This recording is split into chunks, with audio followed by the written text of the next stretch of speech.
Welcome. Good afternoon, everybody. My, aren't there a lot of you in here? I am honoured today to be joined by three, apparently they don't like being called legends, but they are, they're legends of the advertising industry. And between the three of these guys, I think you've won more awards than I've had hot dinners, and I've had a lot of hot dinners. So I can't wait to get stuck in today. We've only got about 25 minutes, so we'll try and cover as much ground as possible. So we're talking about what's going to change in the ad industry as we move forward into 2018. And I thought perhaps we could start by looking at a macro level about some of the shifts that are affecting the advertising and marketing industry at the moment. Susan, you're closest. Give me a whirl as to what's going on in your world at the moment. Well, for me, I'm betting on fundamentals. I think that for the last 15, 20 years that we've been slowly experimenting with a lot of things and forgetting the fundamentals of what marketing and advertising really is, which is being creative business problem solvers and partners to clients. So I'm hoping, if not 2018, by 2019, we'll be talking about this kind of relationships again and realizing that this is not short-term individual tactics that drive the economy through brands, but it's actually a longer-term vision that ends up really separating a commodity business from a value brand business. And Bob, is short-termism one of the things that's getting the industry down at the moment? And where's that being led by? I think that what I see is the effectiveness of TV is changing dramatically. So many of the millennials are disconnecting to cable and television. And I see clients making dramatic changes in budgets and bringing a lot of what we do as agencies in-house. And John, how about yourself? I mean, things like zero-based budgeting, we hear some of the holding companies talking about in their results. Are these starting to have a real effect on advertising businesses? Well, I think when you take the value out of creativity, you diminish its effectiveness. And if that's what you're trying desperately to do to be effective, then you have got to understand how creativity functions. But I think I would agree with Susan. I think that the industry over the last 15 years has been confused between promotion and persuasion. That we haven't understood as an industry that actually persuasion is fundamental before you can promote. And obviously, you know, as brilliant as all this technology is, which is absolutely incredible, unless you understand the basics of brand building, then I think you will not succeed into the future. You know, principles remain, practices change. Yeah. And I think the fundamental principles have got to be rediscovered because they've been lost. And I kind of make my sort of slightly controversial view that I think one of the problems we have today is that a huge number of marketing directors who've grown up in the digital age, actually don't understand persuasion and actually almost actively talk about it as you don't need to do it.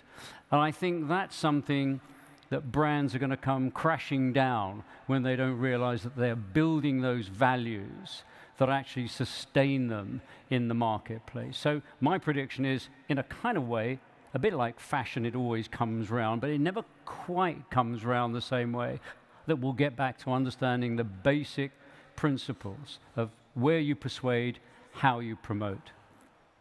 And so what are those then? I mean, Susan, can you talk me through kind of some of the tactics when it comes to persuasion?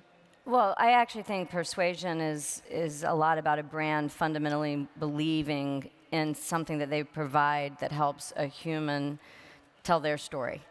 And I don't think brands are the same as a business product or service. So I think the business product and service is sort of what they do, but a brand is an emotional relationship. And I think that, you know, when you think about a human being developing a relationship with another human being, you know, it's being there, it's being trustworthy, it's being supportive, it's being entertaining, it's being of value. And so I think any tactic that does that through the lens of the brand voice, the business is going to be healthy. We're hearing a lot at the moment about agency reorganization. How do agencies need to structure themselves to kind of get back up and running again? Bob? Well, I think that the restructuring of agencies would be around storytelling that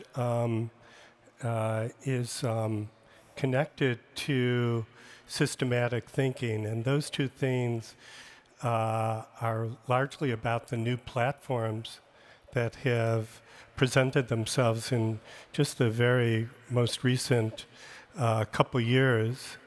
And I think that understanding how to put together a team and a company to deal with the changes in technology is really a very different challenge than in the past. And John, that seems to be kind of at odds with what you were saying before, reorganizing around platforms.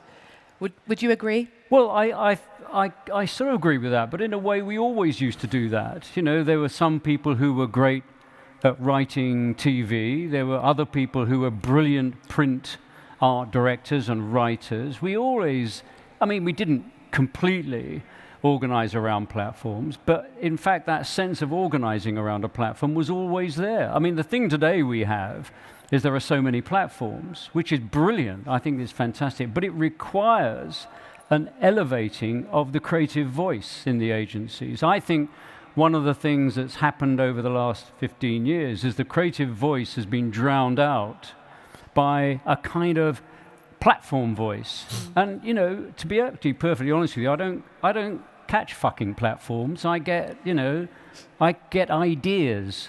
And, you know, I think, you know, we say at Whaler, the influencer company, liberating the creative voice is what brands need to do, need to engage with. So I think a lot of that's always been there, but there's more of it now. Therefore, you need a more profound, a bigger, a better idea to sustain this message going through all these different channels. And is it because, you know, creative agencies aren't necessarily the kind of profit center that they used to be, and therefore creative's role in all of this, in all of the communication, is kind of getting lost by the wayside as media kind of got elevated?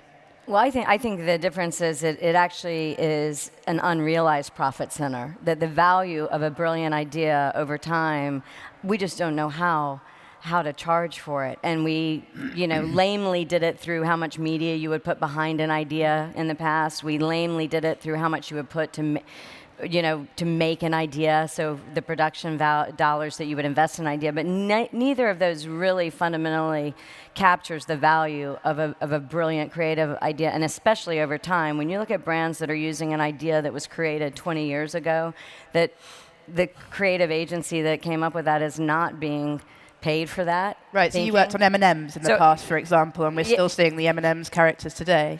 Somebody said, they arrived in America and they're like, I saw the M&M store, why do you still work? And I'm like, because we didn't understand licensing. We didn't understand owning IP, you know, and that's a problem, that how do we, creativity is something that we're so generous about giving, but we don't know how to value it, and it's very important. It's very financially valuable to companies. I think the most interesting next generation of creatives will be social first. And I think it's critical to understand how to create innovative communications using social media, because once again, that does tie into platforms, ties into technology, ties into where the millennials are today. And how do you extract value out of that? Going back to what Susan was saying, how do you ensure that the idea at the heart of it is the thing that's being paid for? I think what we're seeing at RGA is clients are coming to us for that expertise, and they're willing to pay us as they did before, maybe even more, because we're uniquely different in the structure that we have for creating socially relevant content. So do you get the IP and so on? Do you get to retain some of that? Well, we get IP through our accelerator. We have a startup accelerator, and there we wind up owning a percentage of the companies that we're working with. So perhaps that could be a new model. So speaking of new models, we're also seeing lots of new entrants into the marketing and creative space. We're seeing the likes of the platforms that you're talking about going direct and working with your clients. We're seeing the rise of consultancies, and we've seen lots of consultancies buying up design agencies and creative agencies. John, is this a threat? Is this an opportunity? And what's going to happen there? Well, I think I don't see it as a threat at all. I just think it shows there's tremendous interest in creating in this world. More people want to do it. There aren't lots of people wanting to make cartwheels anymore because nobody drives around in carts. So, I think we shouldn't ever be worried about that. I think there is tremendous opportunity there for all markets fragment. It is those people who can find a unifying idea to bring them back together again. I do make a small prediction for consultancies when they suddenly realize that their advice has now got to be turned into action, that they will find all of a sudden it's much harder than they thought. Just as agencies for the last 30 years have tried to become marketing consultants, that didn't work. And marketing consultants are now trying to become agencies. But, more competition. I love it. I think it's great. Keep it up. I think that the largest growth area in our agency is the beginnings of a new version of a consultancy. I say that ultimately what we're looking to do is to work with C-level clients on innovation. And what to John's point, what a new model could do in this space is not just come up with new and innovative ideas, but also we can implement them. And we have many departments that we use for doing that, and that's why we're very excited about the future of our consultancy business. Is the real threat of consultancies not so much kind of going up to head-to-head in pitches, but more that consultants are going to the CEO and saying, your marketing budget doesn't need to be that big. You don't need to be spending that much on your agencies. You need to be spending it on this new UX for your banking app with us. And that's the issue, is this kind of drive to lower costs. What's interesting, I believe in advertising. I actually think it works. I think just recently with 2 mature clients, they've invested in what I would say is good advertising. Like, it's interesting, it has a point of view, it's well produced, it's well crafted, and we're seeing the business respond immediately. I think that when people walk away from advertising and start investing in other things, they're going to realize the importance of it.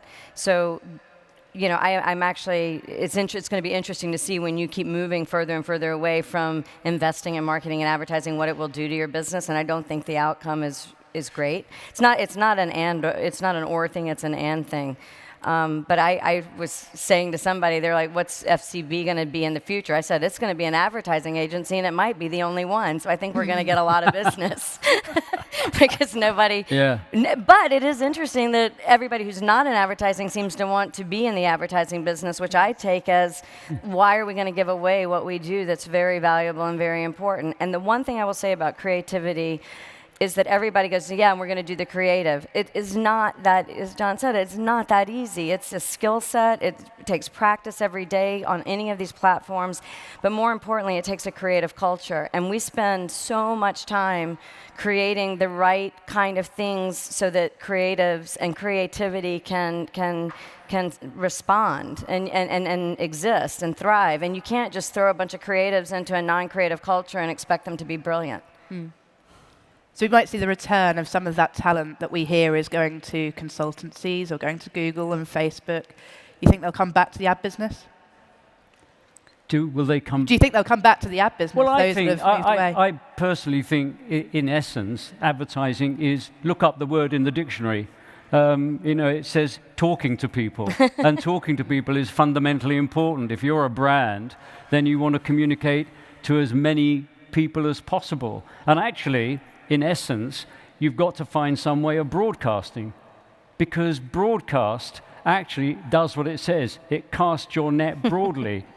Part of advertising's job is to convert.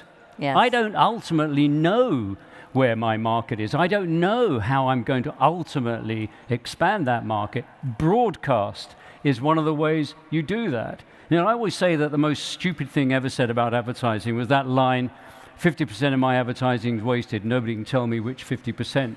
It's probably the most stupid thing ever said, because it was said by somebody who doesn't understand that often advertising is selling something, selling an idea to people who will never buy it, but they add value to that brand.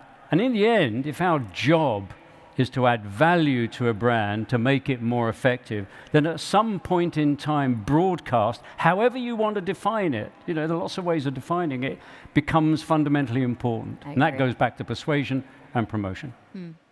Let's talk a bit about the creative now then. Obviously, all of you are very creative people. What changes do you think we're going to see in creative going forward? I think we've seen a movement recently towards more diversity in advertising, both within agencies, but also, you know, the people that we see in TV ads, for example. Is that going to continue? Are we getting better at this? Have we still got a long way to go? Well, I think diversity is fundamentally important to creativity. I mean, without diversity, creativity begins to dry up because it just reflects the usual points of view. And I was saying earlier that I think the whole 60s revolution in the UK came about because it was a working class.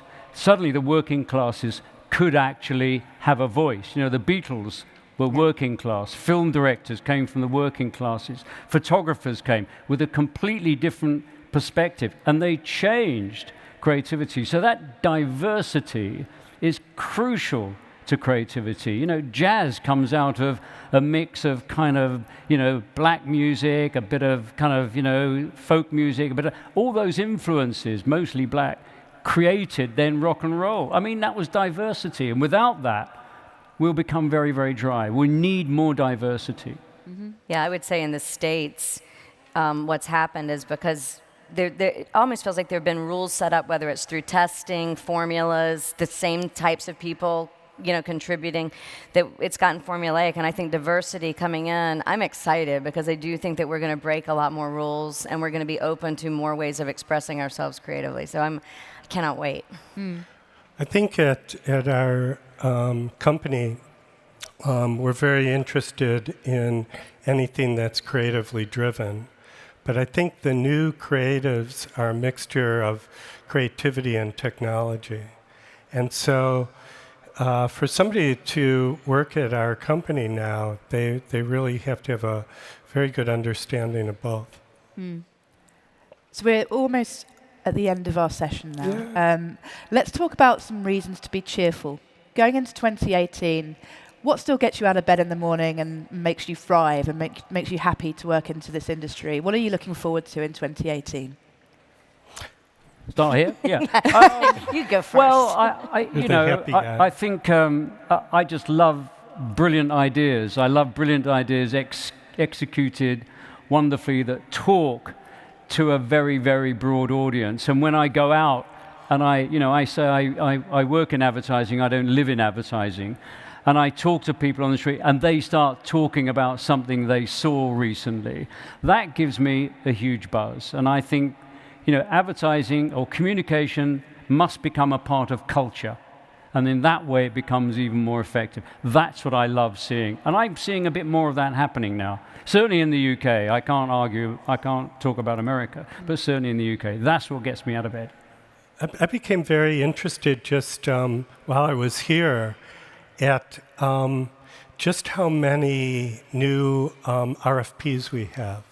So we're inundated with a new business pipeline that what's really exciting to me would be new clients and understanding new products and services and trying to solve problems for them. So it's exciting. And Susan? I think I am starting to hear the rumblings of the importance of building brands over time. And I know in my career, when I look back on it, the things I I'm most fulfilled by are not the one-offs, a cool idea we did one day, but it's kind of the stories we built over time that are then passed on to the next generation. And I want everybody that enters into this field to have that experience, because it really makes you feel a value. And I feel the more CMOs I talk to, they want to know that they're investing in something versus just spending against. And I think if we can get back to investing in brands and stories over a long time and being good brand stewards of those stories, and I don't mean ads, I mean a story that you want to tell in the world, like a life, that's what I get excited about. And it takes patience, but boy, the reward's amazing. Definitely. So thinking longer term. This has been a great panel. We didn't have enough time to cover nearly all the bases, but I think we got fairly far. We could give a big round of applause to John, Bob, and Susan. Thank you very much, everybody. Thank you. Thank you. Thank you. Well done.